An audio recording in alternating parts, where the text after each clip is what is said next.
Good morning. It's been a while since I've made a video and I had some extra time. New computer this week, onboarding, wide pockets of time in between to make sure it all happens. And I'd like to talk about cooling concussions this morning. We are talking about a paradigm shift. So as we evolve, we learn different things. In the past, we'd get bumped, we'd have a cut, we'd have been invaded by hornets and stung up, and we would let it run its course. In the course of letting it run its course, pain, duress, guarding the injury, just rolling with the consequences of the injury playing out, which is stress, anxiety, fear, holding our breath, panting, pain, more pain. Anxiety for weeks on end, months on end, and mutation as a result. We mutate. That's what evolution is. We mutate, we evolve. We mutate, evolve. In the process of our trying to evolve in the next stage, we're still mutating. And here we are in a modernized age, surrounded by all the amenities and comforts and no real triggers or bites. We don't have to worry about a lot of things that we did even 100 years ago, even 50 years ago. There's a lot more going on. So we want to understand how to continue to evolve. What are the things that enabled us to evolve? And we see the Darwin pointed out the ramifications of mutations. Our beaks change, our limbs change, our height and weight, and octopus versus human puss, as it were. We have mutated and evolved as a result with this plethora of life that's being, actually, let's face it, it's being threatened on our planet. There are plenty of things that are already extinct, other things that are just beginning to emerge at the deep oceans, and a lot of threats there. We need to understand what we're doing before we destroy those new life forms. At the same time, we want to understand how we can enable ourselves to evolve within a human lifespan and understand the ramifications of constantly being on this tip. I'm on my 21st computer now and my second doctoral degree in aging health, how we evolve within a human lifespan optimally, how we understand this new paradigm of mature, healthy aging that we have the grace and blessing to receive. What do we do with that? How do we maximize our potential, and how do we pass it on to those who are building up to that 60 to 80, 80 to 100, 100 plus? I'll tell you that people who are in that age group, as I study and take time to hear their stories, the word awe comes up. And I'm talking about that with I'm the president of the Artificial Intelligence Club at the Health Informatics School, College of Public Health at George Mason University. And we use AI. I use AI a lot. What a carpet. It's a magic carpet ride I'm on. Well, quite a few others are kind of stuck in the old patterns. I hopped right on that magic carpet of AI and I use it. And I ask it questions. And if I ask it questions, let's finish up with aging here a little bit. How do you test for dementia? Well, blah, blah, blah, blah, blah. This is what they're doing now. Well, how does that protect? How do we look at it from a maturity of the mind? How do we test for the maturity of the mind? And you know what it says? Pop, you're exactly right. We've missed that. We need to look into that. Here's how we can start. How can I help you move forward with that? Would you like to redesign a new test that actually looks at wisdom, insight, perspective? Because guess what? If you're in a state of awe, if awe is the goal, yay, awe is good. Now, I had a first career as a professional musician, a very highly trained classical musician that I still have the honor and privilege to practice. In fact, I was supposed to have a rehearsal this morning for Beethoven's Mass in C that I'm performing next week. 2 evening rehearsals, 2 evening performances down by the U.S. Capitol building, the Lutheran Church of the Reformation. Please come. It's in a week from now. That was canceled, but I was ready to go, and I hadn't sung for a while, but I know the power of singing in the evolutionary process. Speaking is a mutation. It's like squeaking out of a little organ pipe. You really have a full pipe. Ee, la, la, la, la, to message, to deliver a message. What have I experienced today in the environment? We invented speech to kind of figure it out, and we forgot about the mechanism that stimulates brain tissue. You have to take a deep breath, and you have to feel and remember and try to explain what you saw today, and the message and the lesson and the explain to the tribe, right? La, fear, awe, reward, lessons, right? Message and lessons, right? And so part of the brain is the frontal lobe, and executive and recall and the speech and the sound. Not just the speech. You barely breathe when you speak. Keep your eye on your own speech. Are you breathing? 10 deep held breaths. Oxygen's our primary fuel. Big deal. Huge, important understanding of how we have evolved in the best possible optimal way, and how we can continue to evolve in the best possible way.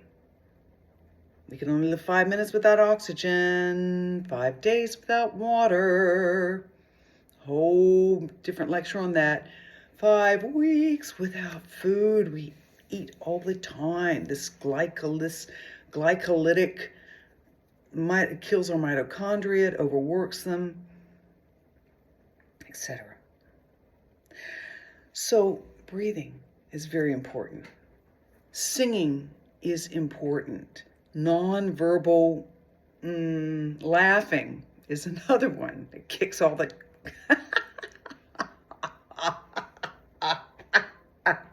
it kicks all the carbon dioxide out.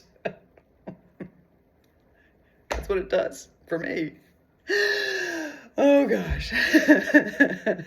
Kicks more of it out, right? Oh boy. That was funny.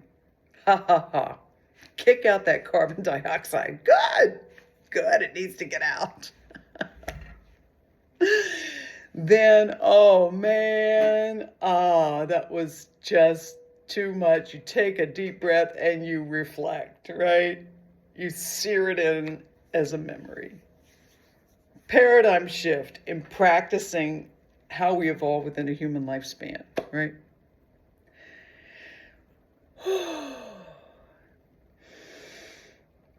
And many practices, meditation, exercise, yoga, prayerfulness.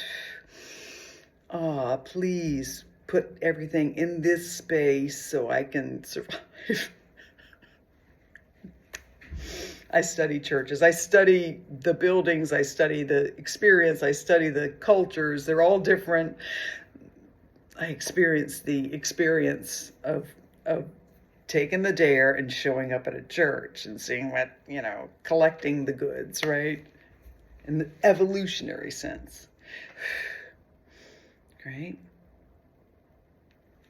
So much to share and describe to you about this process. I'm 65. Yay, Macarena. Wow. And I'm in my second doctorate degree in health services research, data analysis, big data, causality, how we enable this process.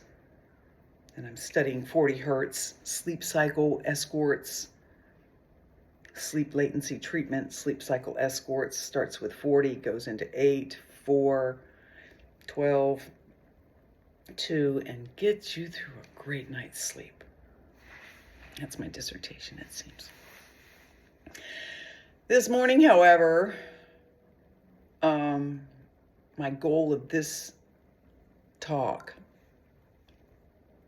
is to revisit the power, the immense, phenomenal, like it never happened, powers of cooling, concussions, cuts, burns, and breaks, anything that would create the mutation signaling.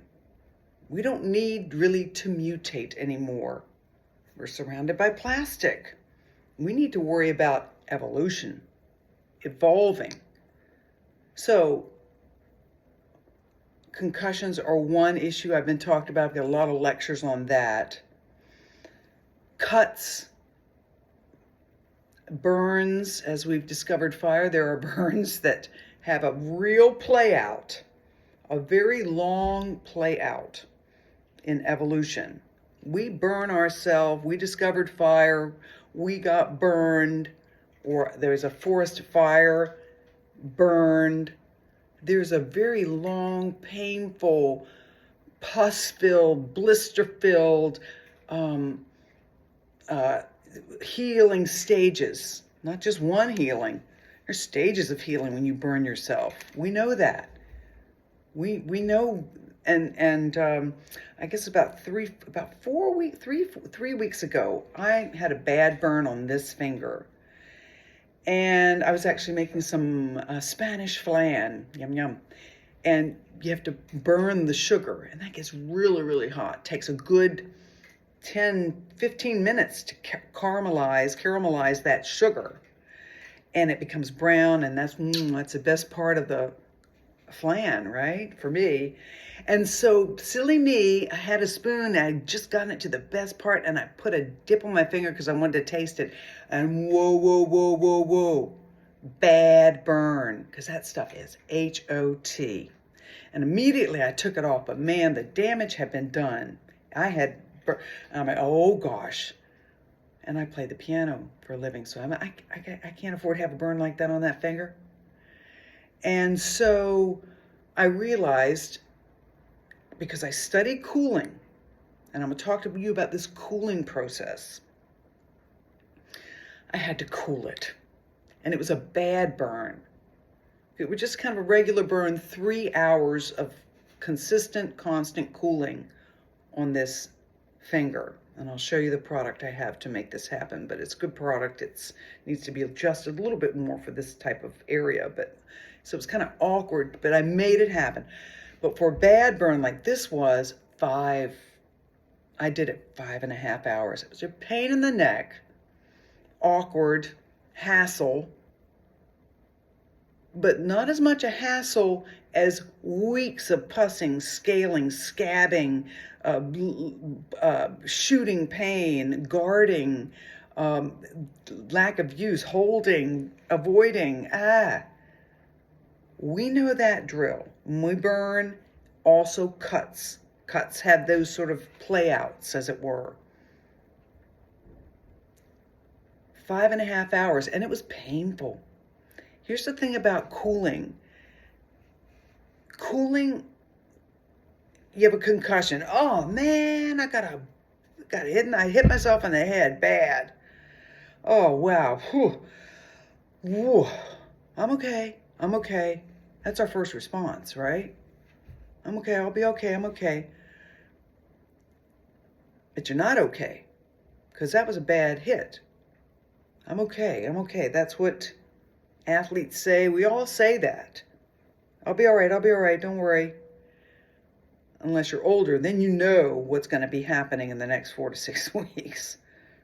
You know it's going to play out in a bad way. Right? So that's the hit. It's kind of like nothing happened. I'm okay.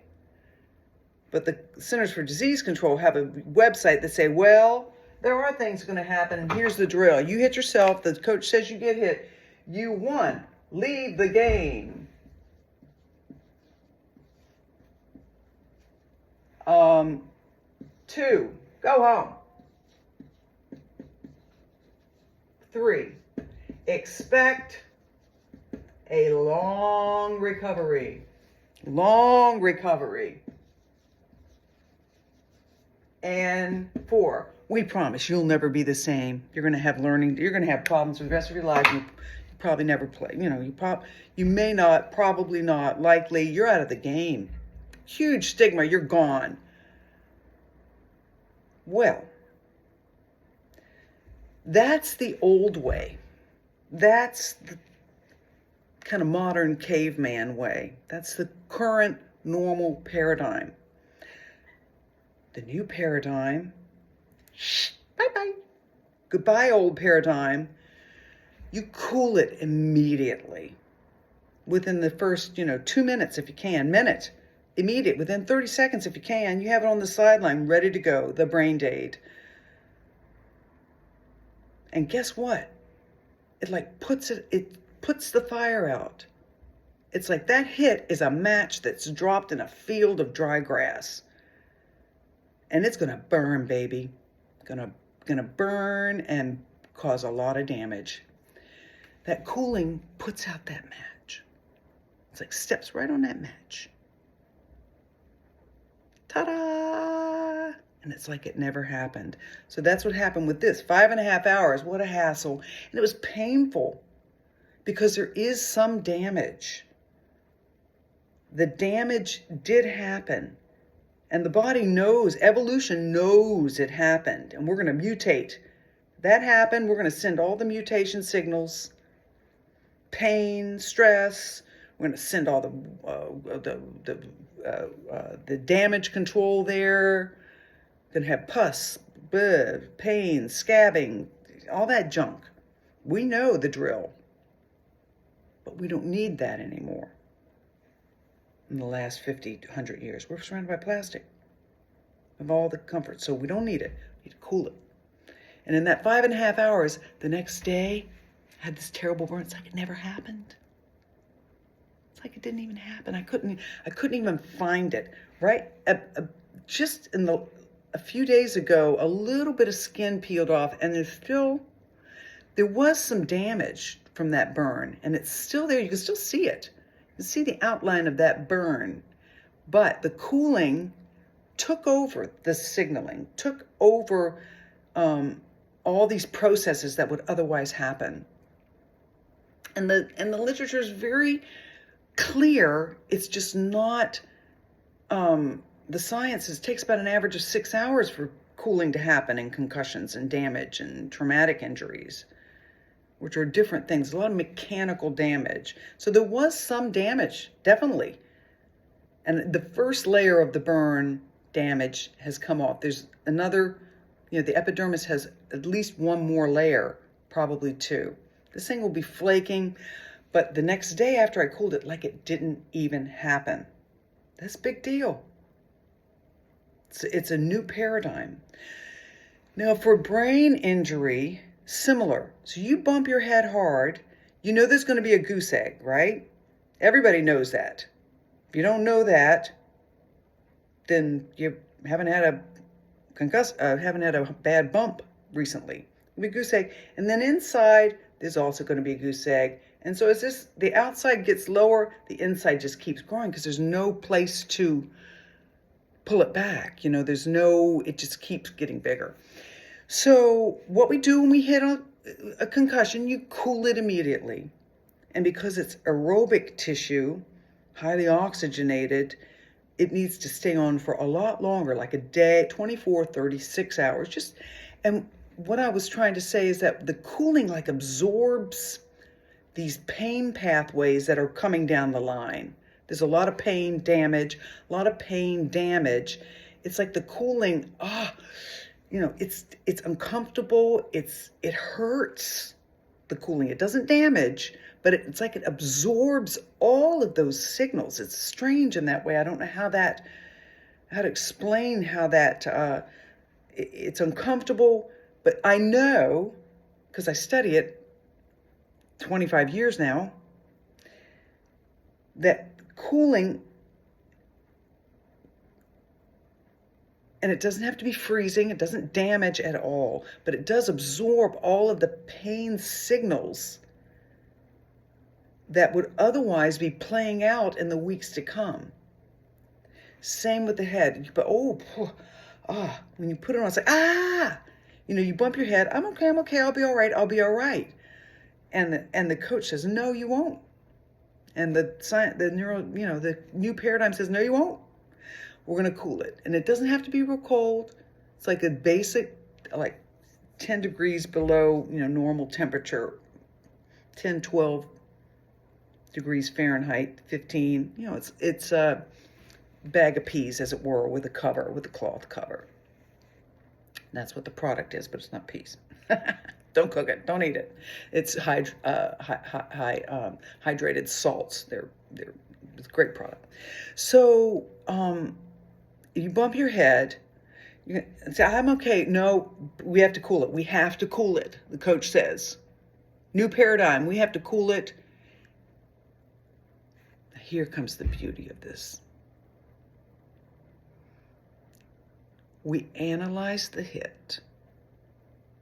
Everything's videotaped these days. You get at least one neuroscientist, neurologist to analyze the hit. Well, that was hard enough. It's probably some damage there. So you want to maybe consider a cooling collar.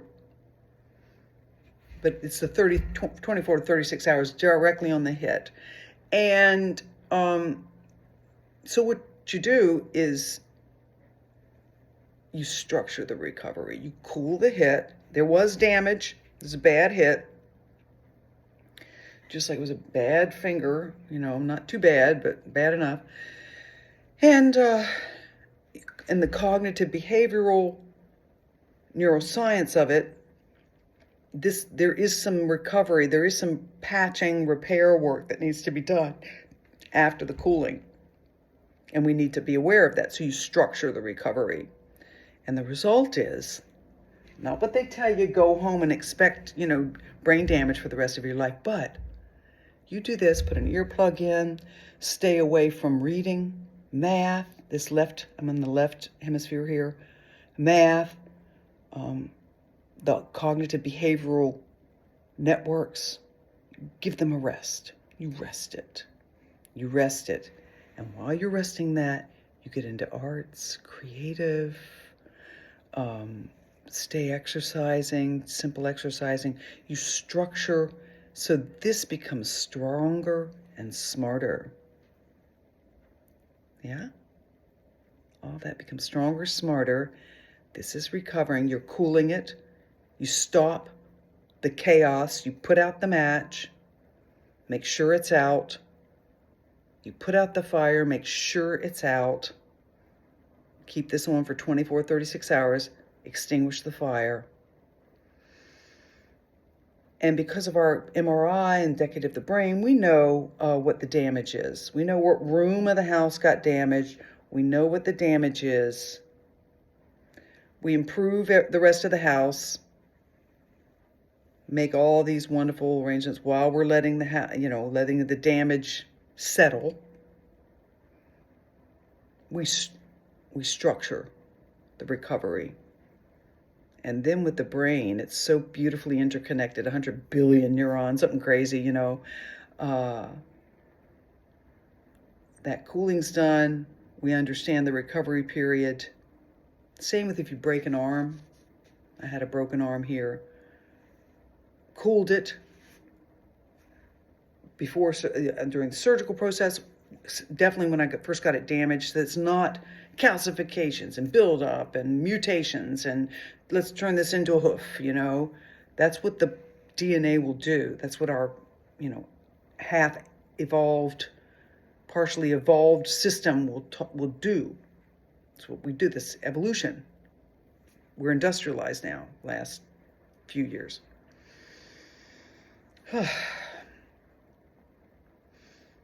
And the result is a stronger, smarter brain, because once we've stabilized this, built this up, while this is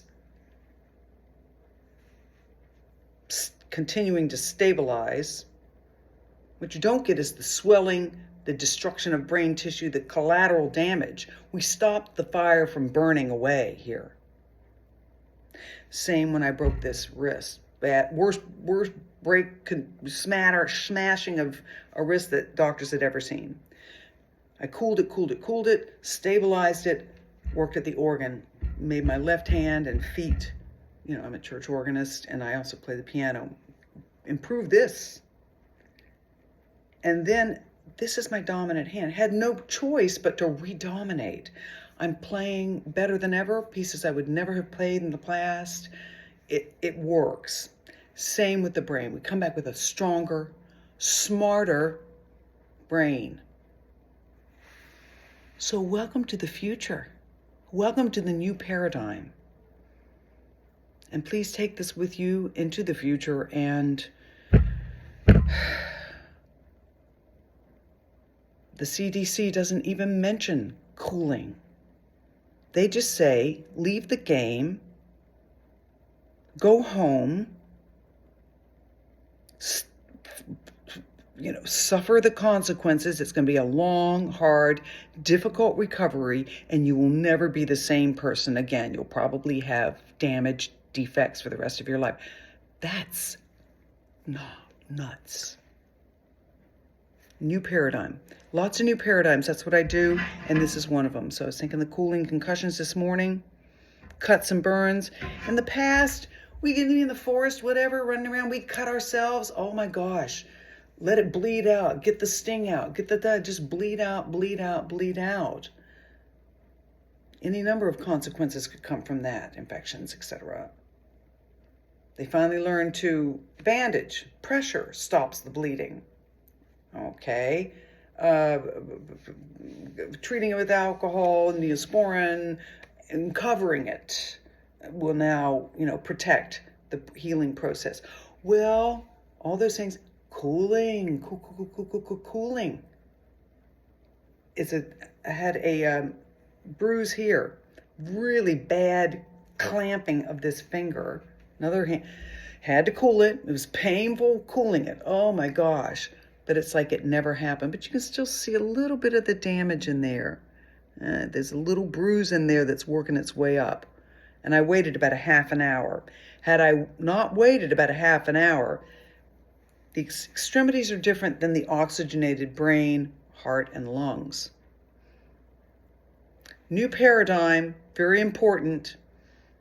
New medical. I've been talking about this for 20 years, and new paradigms are challenging, but in the age of AI, and you put this into AI, what do you do when you have a concussion? Admit you have it, go home, exactly what's being said, normal science. And I say, well, what about cooling that stops the DNA signaling and et cetera, what I've just been told you? AI agrees. So we have to teach AI. That's why older minds are invited to the game here. We have to teach AI. Let's look at ageism in dementia diagnostics and inaccuracies. Let's look at treatable risk factors. And it's getting to that. AI is, and that's been part of my work too. Dehydration. You have to treat the dehydration before you start assuming there's a dementia there. Lots of things, lots of paradigm shifts. So new paradigms are coming. AI needs older minds to help guide these understandings. And when you get to a certain age, you become in awe.